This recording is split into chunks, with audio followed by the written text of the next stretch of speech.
সকালবেলা বিছানা ছাড়ার আগে বিছানাটা ঝেড়ে পরিষ্কার করে বিছানা থেকে একবারে নেমে পড়লাম।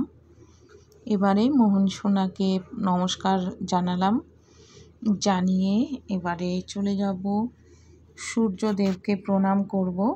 আমি প্রতিদিনের আমার এটা কাজ, আমার প্রথম সূর্য দেবতাকে প্রণাম করে বৃন্দে দেবীকে প্রণাম করে তুলসী মাধবী লতা কও তুলসী কৃষ্ণ কথা শোনেন কানে, দ্বাদশ প্রণাম তুলসীর চরণে বলে বৃন্দে দেবীকে প্রণাম করে তারপরে মোহন সোনার সেবার জন্য রেডি করি। এদিকে মোহন সোনার সেবার যা যা লাগবে সব কিছু আমি রেডি করে নিয়েছি। এক এক করে বাতাসা নিয়েছি, আমন্ড নিয়েছি, বিস্কিট নিয়েছি, আর বাটিতে দুধ নিয়েছি। এটা বাল্য সেবা দেব মোহন সোনাকে। আর এই ঘটিতে জল আছে, জল তুলছি, এটা সারাদিনের জল তুলছি। পরের দিনে আমি এই জলটাকে পান করি প্রত্যেক দিনের মতো। আর এই যে বাসি জামা ছাড়িয়ে জামাটা পরাবো, গামছা নিয়ে নিয়েছি, আর ঘটিতে নিয়ে নিয়েছি জল আচমন করব বলে। সাথে থাকুন, দেখতে থাকুন। মোহন সোনা, মোহন বাবা, ওঠো, ভোর হয়ে গেছে, ওঠো। রাধে রাধে, হরে কৃষ্ণ কৃষ্ণ কৃষ্ণ হরে হরে, হরে রাম রাম রাম হরে হরে, হরে কৃষ্ণ কৃষ্ণ কৃষ্ণ হরে হরে। এবার মোহন সোনাকে আচমন করে নেব।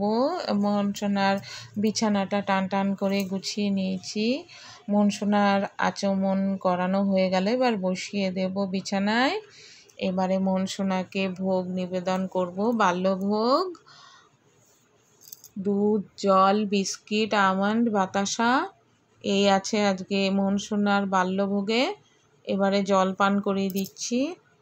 জল সেবা বা যে কোনো সেবা করানোর সময় ভগবানকে হরিনাম বলতে হয়, নালে যে কোনো ভজন গাইতে হয়। এমনি মুখ বন্ধ করে কখনো সেবা দিতে নেই। আমি ঠাকুমা, মা এদের কাছেই শিখেছি, তাই আপনাদের সঙ্গে এটা শেয়ার করলাম। রাধে রাধে। হরে কৃষ্ণ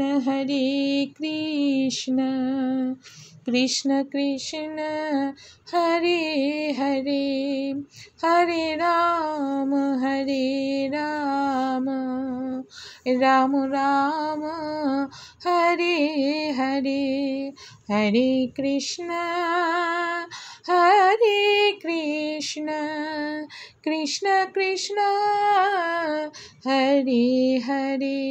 আমরা সনাতন ধর্মাবলম্বী, আমরা সকলেই, আমরা হিন্দু ধর্মাবলম্বী, তাই ভগবানের নাম ছাড়া আমরা কিছুই বুঝি না। আর আমাদের সনাতনে হরে কৃষ্ণ হচ্ছে মহানাম। জনমে মরণে সব কিছুতেই মহানাম লাগে। মানুষ যখন মারা যায় তখন তাকে হরিনাম দিয়ে চিতায় ওঠানো হয়। বাড়ি থেকে বেরোনোর সময় সেই হরিনাম দিয়েই বের করা হয়। যেখানে হসপিটালে যদি কেউ দেহত্যাগ করে সেখান থেকেও হরিনাম দিয়েই বের করা হয়। তাই হরিনাম ছাড়া আমাদের কোনো গতি নেই। চলনে বলনে সব কিছুতেই হরিনাম আমাদের প্রয়োজন, আর অভ্যাস প্রয়োজন।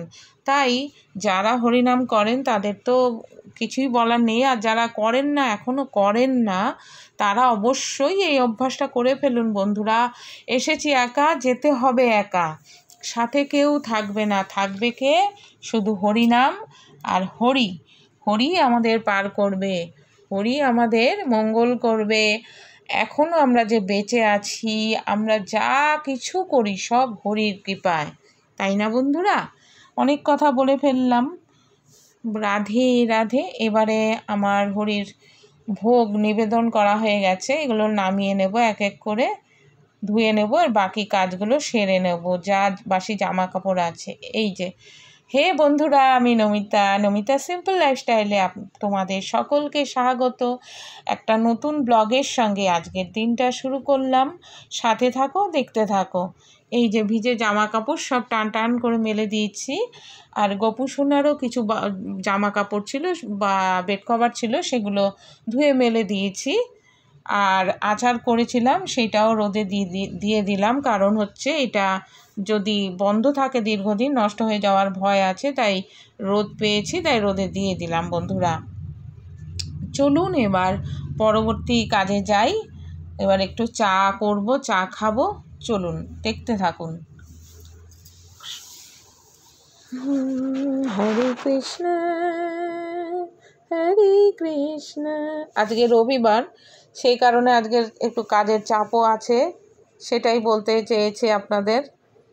আর বিস্কিট আর চা রেডি হয়ে গেছে, এটা এবারে খেয়ে নেব। খেতে খেতে কিছু কথা বলবো বন্ধুরা, আপনাদের কাছে একটা রিকোয়েস্ট, আপনারা সকলে আমার চ্যানেলটা সাবস্ক্রাইব করে নেবেন যারা নতুন আছেন। এই যে জলটা খাচ্ছি, এটা তো মোহন সোনার জল। আমি বললাম না, ওই যে তামার ঘটে যে জলটা থাকে, এই জলটা আমি রোজ সকালবেলা খেয়ে নিই। প্রথম সেবা হচ্ছে আমার এই জল। তারপরে বিস্কিট আর চা খাবো। একাই খাচ্ছি, কারণ মেয়ে সারা রাত জেগে পড়াশুনো করে, আর কালকে অনেকটা রাত পর্যন্ত পড়াশুনো করেছে, তাই জন্য ওকে ডাকলাম না, একাই খাচ্ছি বন্ধুরা। এবারে গপু সোনার দুধ চলে এসছে, মোহন সোনার দুধ দিয়ে গেছে, এটা গরম করে নেব। আর এই ফার্নিচার বলুন আর এই স্টিকার বলুন, যাই বলুন, এগুলো সব পরিষ্কার করে নেব, মুছে নেব ঝকঝক করে। এটা হচ্ছে সকালের কাজ। প্রচণ্ড ঝুল হয়ে যায় অল্পেতে, রাস্তার পাশে বাড়ি তো, সে কারণে ঝুলটা প্রচণ্ড পরিমাণ হয়ে যায়। মানে কি বলবো, এত মাকড়সার উৎপাত, এত আরশোলার উৎপাত না বন্ধুরা, কি বলবো। আমার ঘরে প্রচণ্ড ধুলো হয়ে যায়, চারিদিকে বন্ধ রাখলে কি হবে, সেই ধুলোটা ঠিক চলে আসে, বুঝতে পারি না কি করে যে আসে। এই ছবি টবি সব কিছু মুছে নেব পরিষ্কার করে। মোছা হয়ে গেলে আমার অনেকটা রেহাই। এবার দরজাগুলো একটু মুছে নেব। যত তাড়াতাড়ি কাজ সারবো তত তাড়াতাড়ি ছুটি পাবো, তাই না? তাই চেষ্টা করছি তাড়াহুড়ো করেই করার, কেন আজকে অনেকটাই কাজ আছে, কাজের চাপ আছে।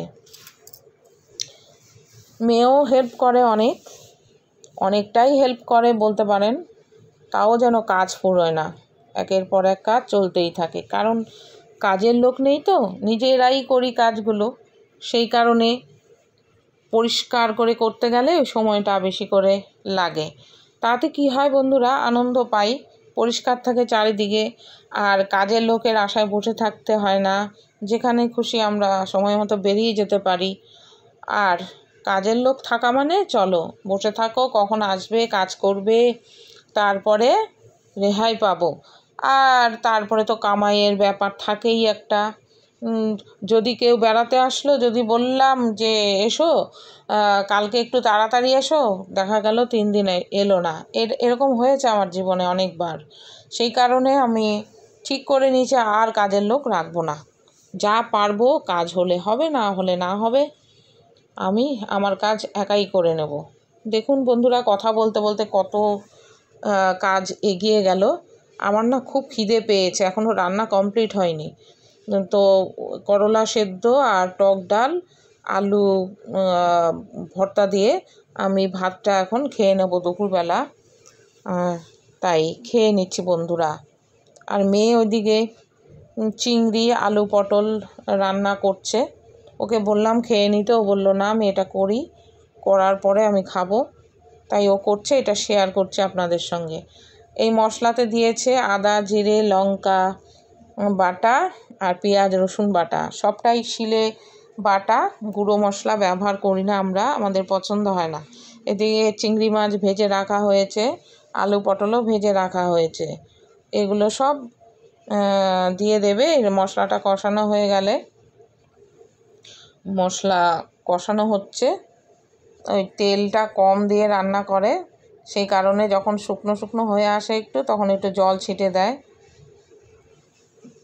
কারণ আমার তো শরীরটা ভালো যায় না, প্রেশার হাই আছে, কোলেস্ট্রল আছে, সেই কারণে মেয়ে সেই দিকে তাকিয়ে তেল কম দেয় যখন রান্না করে আর কি। মেয়েকে দিয়ে আমি রান্না করাই না সেইভাবে, যেহেতু আজকে আমি আগে খেতে বসে পড়েছি সেই কারণে মেয়ে ভাবলো তাহলে এটা করে ফেলি, তাই করছে। কেন, ও সময় পায় না, ওর এত পড়ার চাপ আছে না, একদম সময় পায় না। তারপরে তো আছে এই ধরুন, রান্না তো শুধু কাজ নয়, অন্যান্য কাজও আছে। এই দেখুন জল দিচ্ছে, দেখেছেন? তেল ব্যবহার খুব কম করে রান্নার মধ্যে। তো যেহেতু আমার মাথার ছাদ নেই, আমার হাজব্যান্ড আমাকে ছেড়ে অনেক দূর চলে গেছে, মনটা মাঝে মাঝে ভারাক্রান্ত হয়ে যায়, কাজের মধ্যে স্টপ হয়ে যায় আমার কাজ করতে করতে। কেন এখনও আমি নিজেকে গুছিয়ে নিতে পারিনি। সব সময় ওর কথা মনে পড়তে থাকে, মনে তো পড়বেই স্বাভাবিক। দেখুন এই যে আলু ভাজাগুলো আগে ছেড়ে দিল, কেন আলুটা একটু সিদ্ধ হতে সময় লাগবে বলে আলুটা আগে ছেড়ে দিল। এবার এটাকে নেড়ে চেড়ে কষিয়ে নেবে। কষানোর পরে এই যে জল দিয়ে দিয়ে কষাবে, দেখছেন তেল ছাড়ছে। এবারে এতে জল দিয়ে দেবে, দিয়েছে জল, কষানো হচ্ছে। এই যে এবারে পটলগুলোকে ছেড়ে দেবে,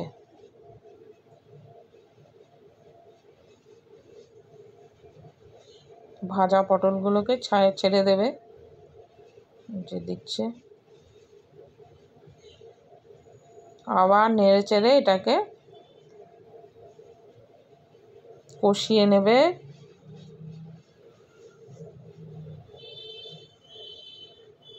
কালারটা খুব সুন্দর এসেছে, ও রান্না খুব সুন্দর করে, খারাপ লাগে না, ভালোই লাগে।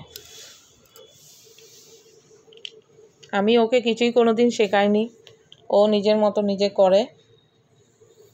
আসলে রান্নাটা একটা আর্ট, এগুলো শিখিয়ে কিছু হয় না, নিজের মগজ থেকে যেটা হয় সেটাই আর কি। এবারে চিংড়িগুলো ছেড়ে দিচ্ছে, এই যে চিংড়ি ছেড়ে দিচ্ছে। আর রান্নাটা যদি জানা থাকে তাহলে তার আর কোনোদিন কষ্ট হয় না। ও যখন ছোট ছিল, ওর তো আর ভাই বোন নেই, ও একাই, তাই জন্যে আমি ভাবতাম যে মেয়ে তো আমি এখন আছি করে দিচ্ছি, যদি আমি যখন চলে যাব তখন মেয়ে কি করে খাবে। না, মেয়ের মতো মেয়ে ঠিক শিখে নিয়েছে। এই যে ঢেকে দিয়েছে, ঢেকে ঢেকে রান্না করবে, আঁচটাকে কম করে দিয়েছে, সিম করে দিয়েছে। দেখুন হয়ে গেছে, কি অপূর্ব হয়েছে কালারটা। আমার মোবাইলটায় সেই রকমভাবে কালারটা ধরতে পারিনি, মোবাইলটা আমার অকেজো হয়ে গেছে, অনেক বয়স হয়ে গেছে মোবাইলটার। ভাবছি একটা নতুন মোবাইল কিনবো, কিন্তু হচ্ছে না ঠিকঠাক। আসলে হাজব্যান্ড থাকলে যা বলতাম সেটাই হয়ে যেত সাথে সাথে, এখন সেটা আর হয় না, নিজেকে ভাবতে হয়, তাই না বন্ধুরা?